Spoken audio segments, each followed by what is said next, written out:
Okay, let's say if I have this graph, okay, from A to B to C to D, can you tell me which part of the graph is increasing, decreasing, and which part is gradient 0?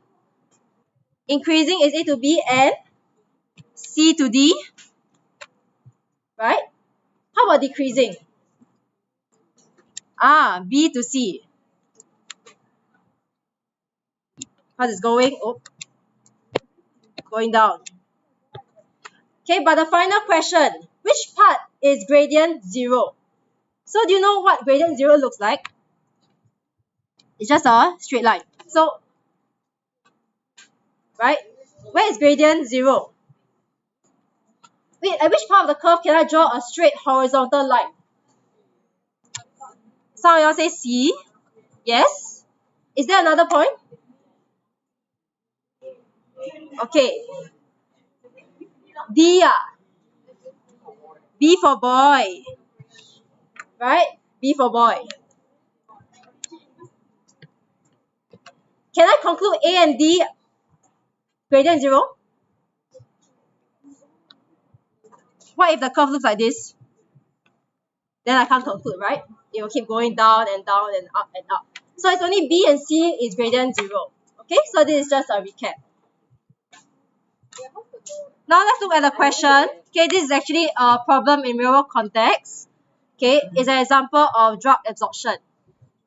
Okay, they say in the clinical trial, the percentage of a drug being absorbed into the bloodstream X hours after the drug is taken is given with this function. Find the time interval for which the rate of absorption of the drug is increasing. Okay, of course, the hint is what we have just covered, increasing and decreasing function. Okay, but if you see this question, let's say if you don't know whether it's an increasing or decreasing function, you need to interpret from the question. When they say rate of absorption of the drug, it's actually your dy dx. Okay, so this rate of absorption of the drug is increasing. Increasing means more than 0. Let's take a look at fx. Fx is this. Remember, first mark is always to find the dy dx. So let's say if your fx is 5x over 4x squared plus 16, how do you find the first derivative? What rule? Quotient rule. Okay, so your 1 minute, maximum 2 minutes, find the quotient rule, find the answer. Okay, use quotient rule. Okay, so this is my f prime. Okay, actually f prime also stands for dy dx, right? And what do we say? The dy dx is increasing, which means dy dx more than 0. Okay. Why is it more than 0? Because increasing, right? Yes. Okay, so then after that, copy paste everything. Can I straight away write like this, class? Can I? Can I just ignore the denominator?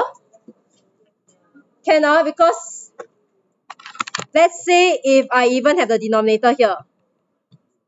Can I simplify it by multiplying the denominator of both sides?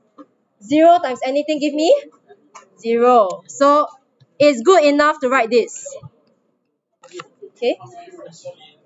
Simplify further. Both terms have common factor. I divide by 20.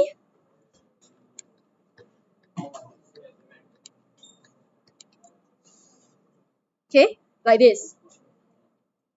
Okay, remember quadratic cannot solve like linear. Cannot solve like equation as well. Okay, so how? I don't like in this form because my coefficient of x squared is negative. So switch, yes? After this, what do we do? Don't put the 4 on the other side. Remember, quadratic inequality, you need to start with the letter F. Factorize. Yes. Use the correct term, factorize. Yeah. X plus 2, x minus 2. Okay, now easy peasy. I know there is always a U-shaped curve because my A is always positive. Coefficient of x squared always positive. What are the critical points? Negative 2 and 2. Yes, these are the critical points. Negative 2, 2. Then your answer is based on the question. They want less than 0. So which region do you take? Negative region.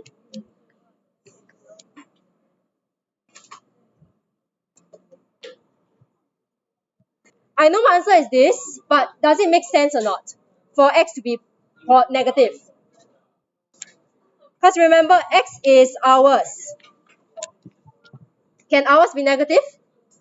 Okay, so what is the best answer that you can give me if x cannot be negative? The range will still be less than 2, but it will be more than or equals to 0. Because I just want positive region. Okay, so this will be a better answer. Okay, final answer is x more than or equals to 0 and less than